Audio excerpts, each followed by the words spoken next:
Hello, good afternoon. Today is August 2nd, approximately 1 p.m. in the afternoon. I'm sitting in my unit this time, which I normally don't do, but the conference room's in shambles as we're doing the renovations.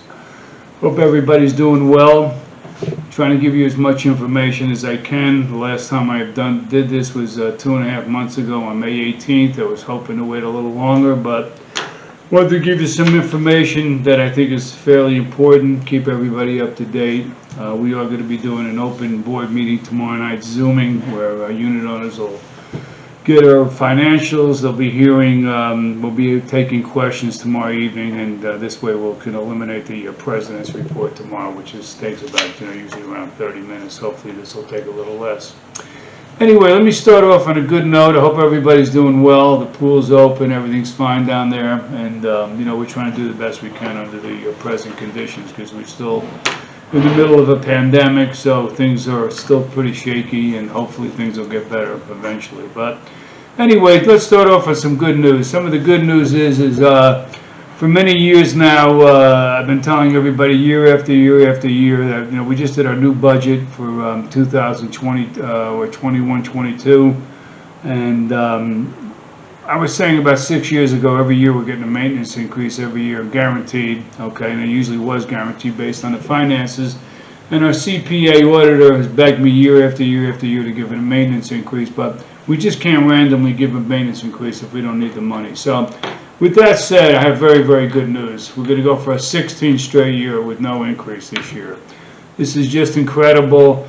I don't know of any condominiums that go more than 2 or 3 years without an increase. Everybody has some type of assessments going on. We're redoing, as you know, all our hallways, our elevator landings, touching up our lobby, doing some other things in the building, and fortunately, financially, we've managed the place very, very well, and financially, even after everything is said and done, we're still going to have a substantial amount of money in the bank. So thanks to everybody that's involved with the board. Thank you, Chris Murphy, and thank you, Antonella, Stella, and everybody involved with management. Thank you. So that's that. That's good news. We're starting off with that. Give you some other news. Right after that terrible tragedy in Florida, when the building collapsed, I know a couple of people, not a lot of people, some people were concerned about the structure of our building. Let me give you some update on that. We have our garage done on a regular basis, okay? We have it done, in a sense, we have an engineering report. We know where there's good areas, bad areas, etc. About 7 years ago, we started a program in the garage where we redid the garage almost every single winter, except the last year or two, because we caught up. We spent well over $1 million fixing the garage, all the structure, make sure it's structurally safe.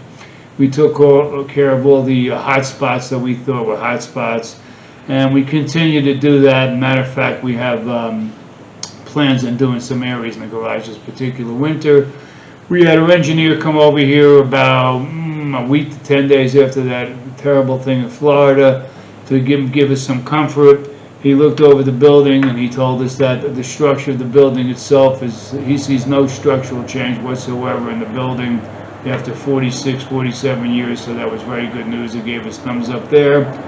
The garage is, from what we know, in good shape. Okay, like I said, there's a few areas that we're going to address this particular winter. So we're on top of the engineering part. As far as that goes as well, there are terraces here. Let me get to that. We're going to be doing about 6 or 7, I think it's 7 terraces coming up. Hold on, no, it's 6 terraces. You'll see tomorrow night we're going to vote on that. We're spending about $70,000 repairing those terraces. And we continue to do terraces as needed. We have found that 99% of people that have enclosed terraces really have no structural problems. But the people that don't have enclosed terraces, the weather just gets underneath the tile or whatever they have on the terrace, starts eating the cement away, starts ruining the railings, and the flashings, of course, on the edge of the building. We've gone through this before. The water, whoever put these flashing in I think it was about 42 years ago or something, thought that would be a great idea to save the edging. It actually was the worst thing we could have done. All the water gets underneath there and eats away at the cement. But we're going to address that at some other point. We have an engineer that also told us that's not a urgent situation, but it's something we will address eventually. So the budget, we're on top of the engineer. The Palisadium, I know a lot of people ask questions about the Palisadium. I just want you to know that it's official. We have officially served the Palisadium with a lawsuit. We waited, I guess, close to a year and a half, hoping that things would change. We didn't have much faith that it would. Okay, the owner has been pretty adamant about not reopening due to finances and other things. I can't go into every single detail here because it's a legal matter, and I don't think, again, I have to be very careful when I do these videos. This is on YouTube, and anybody could watch these videos, okay? So we got to be careful. I will tell you there's a lawsuit going on. We're suing the Palisadium for breach of agreement because we do have an agreement which I believe runs another 51, 52 years. We're also making plans and exploring other avenues to rectify and take care of the, not having a gym or a health club, okay? So we are making certain arrangements, and again, but I'd rather not elaborate about that, so be rest assured that that's a priority, okay? That is a priority to the board of directors, making sure that we have a suitable health club down the road, so let's hope that works out. The tennis courts, okay? We just redid the tennis courts. We redid the all-purpose court. And I have to tell you, Chris Murphy and myself were tortured with the tennis courts. Tortured because you were dealing with a contractor who's coming on Monday. Monday becomes a week from Monday, and that week from Monday becomes 3 weeks from Monday. And I'm sure you've all had your dealings with contractors at different points. And there was weather-related problems there. The temperature couldn't be below, I think it was 50 degrees. There was a couple nights in June, actually, where it was 48 degrees. You can't do it if there's any rain in sight whatsoever. You have to have no rain whatsoever within 24 hours after you put the paint on there. And of course, it rained about 12 hours after we put the first coat on. So it was torture. It really was. Chris Murphy and I would speak to each other every single night, looking at weather forecasts, radar. It was it was quite disturbing, to tell you the truth. But the court came out very, very nice. There's a few things down there we want to address, but overall we're very happy. This was a top-notch tennis company. They call themselves the best tennis court company in the state of New Jersey. So with that said, we hope everybody's happy now. That's up and running. Looks very nice. We did put pickleball in the all-purpose court, but we're still discussing that because I just gave the board an article that was written in Ridgewood, New Jersey, where the neighbors and people are going crazy over the noise that pickleball makes. So we're going to give it a try. We're going to see how it is, and if it's not that noisy, we'll proceed. Okay, if it becomes a disturbance to the neighbors and to the residents, etc., we'll have to rethink it. So we're working on that as well. We had a management change. I'm sure you know this. I believe it was on June 1st, and there's a lot of good things that have come out of the management change. I mean, first of all, Antonella and Stella, of course, are our employees. Chris is the general manager at this point. We're making some other changes regarding maintenance. The only little blip we've had is the ACHs. That's where people have their money automatically taken out of their bank account monthly for maintenance. We've done this before. We've switched management companies before. We've had very, very few problems doing that.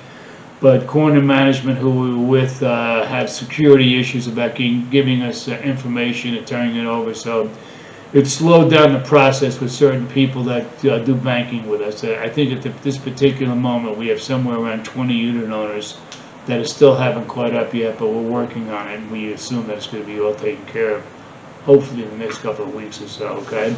So that's working out real good. There'll be some other promotions, some other manipulations, and we're saving a substantial amount of money, by the way, by changing and self-managing ourselves. A big subject here is packages, okay? I think you all should remember you did get an email, I think last week, regarding packages that's starting today. We're going to start delivering packages later in the evening and overnight. And we're doing that for a very, very simple reason. At this particular point, we have a dedicated package person that's employed for us. All he does is deliver packages. We have Jose Loizer, who in my opinion is one of our top security guard in the building, who's helping this person all day. We have the woman that works in the valet helping as well. And we're spending over $100,000 giving out packages here and taking up a lot of time and it's definitely hurting security a little bit, having your top security guy doing packages all day. So we decided to do this in the evening. The package fellow is going to be all day long, is going to be putting these packages on these new carts that we bought that I'm sure you'll see.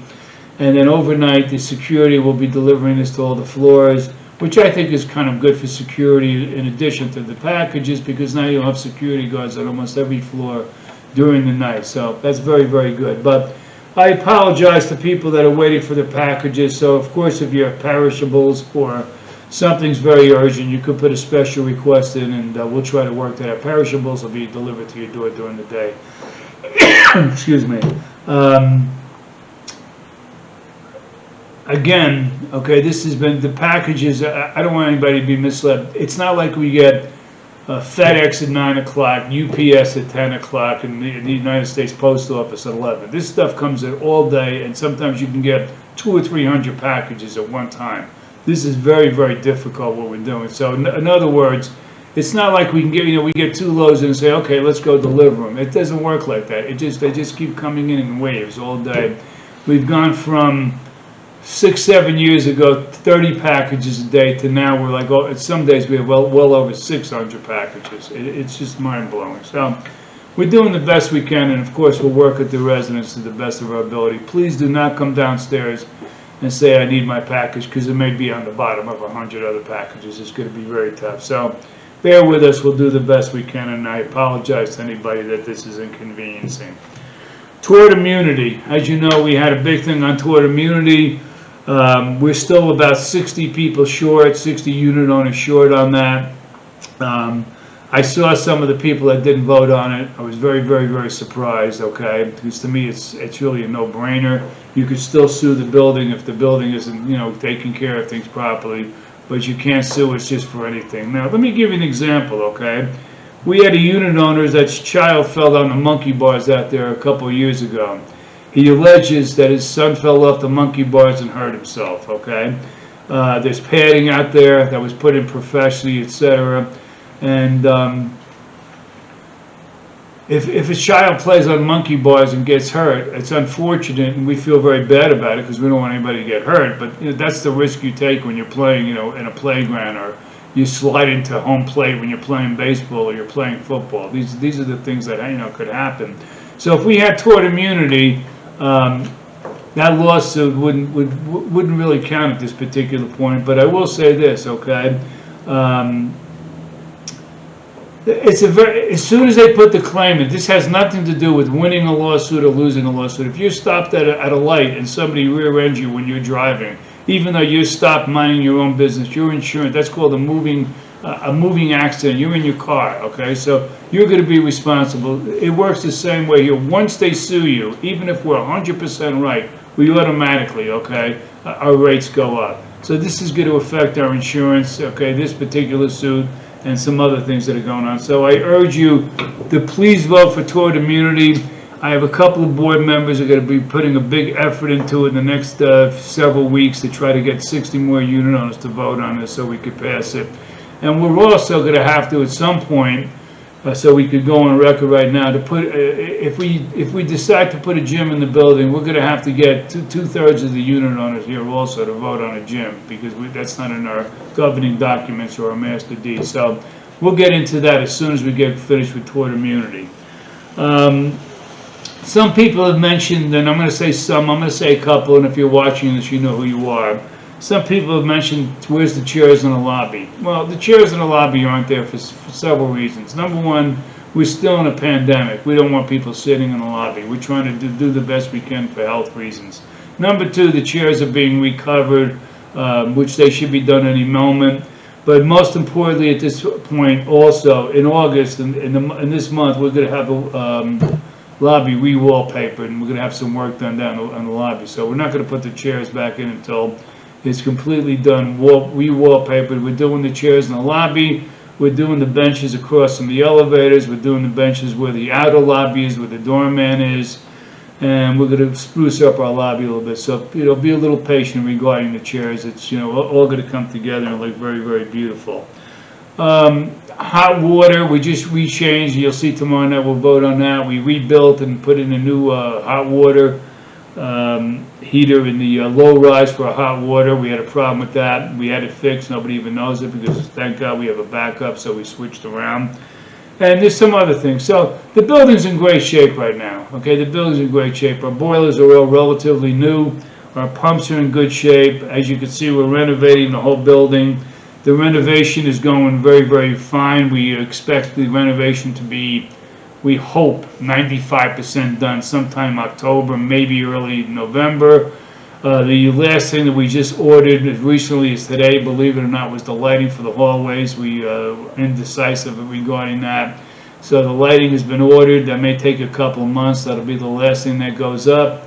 The 31st floor looks really, really beautiful in my opinion. All the porcelain, the Italian porcelain's all put down on the floors around the elevators on 31. The porcelain's on the walls. The wallpaper's up around the whole floor, in addition to the carpeting. So everything's up on the 31st floor except the molding and the lights. I think those are the two missing things. And they're putting new ceiling tiles in, I believe, either today or tomorrow. They'll finish that off. So that looks real, real good. Anyway, I'm trying to move along quick because some people think, my wife thinks my videos are too long, so I'm trying to cut this down for my wife. I guess she doesn't like watching my videos. But anyway, the masks, the touchy subject, the masks, okay? We asked, there's a sign at the elevators, okay? And it says, okay, first of all, there's been a sign at the elevators for like almost 15 months now. So this is no big surprise, okay? We've been asking for masks. Most buildings around this neighborhood, please feel free to check with them. I'm not making this up. Most of the buildings around here, masks are mandatory throughout the whole building. We're only mandatory in the elevators, okay? We recommend that you wear them in common areas, but they're not mandatory in common areas, okay? This is the elevator thing. You know, it's very funny. In my opinion, it's there's some people that don't believe in masks. Some people don't believe in COVID. Some people do. I'm not even getting into that. I'm not a scientist. I've gone through this before. To me, it's called better safe than sorry. We're asking somebody to wear a mask in an elevator, maybe for 10 to 15 seconds, okay? That's all we're asking. And it's a neighborly thing to do. And it does not say if you're alone in the elevator, you don't have to wear a mask, okay? Again, I'm not going to get into science. I'm not going to start telling you that you could read this. I'm not making this up. If you don't have a mask on and you're in the elevator and God forbid you're infected, you have the virus and you don't even know it, okay? The germs stay in the air for 3 hours, up to 3 hours. So I'm just telling you, you know, what we're reading and what we see. So we're just trying to be safe. I could tell you there's buildings right near us, and I'm not going to go into who they are. They have a 2-person maximum in the elevators. We don't do that. You have a building that's fining people $500 for not wearing masks in the elevator. And you have, I told you, buildings where you have to wear the mask wherever you go. We're trying to keep this under control. So please, once again, we've sent that emails, we've had conversations. You must wear a mask in the elevator, okay? Outside of that, everything else is pretty good. I hope I didn't miss anything in particular. I wanted to make this as short as possible. It's been a beautiful summer, I guess. I mean, July, believe it or not, was the rainiest July we've had since the late 1800s, I think it was, so that's kind of a shame. And it's kind of sad that it's August 2nd already, because to me, once you hit August, the summer's winding down. And I love the summers here. I think it's a great summer place. Hope everybody's doing well. When I say, and I say this again, if you have any questions, anybody wants to reach me, very simply, go to the office or go to the doorman, leave a note for me or ask the doorman and have me call you, and I'd be more than glad to do that. And reach out to any other board member. Thank you so much, and stay healthy, stay well, and be careful. Thank you.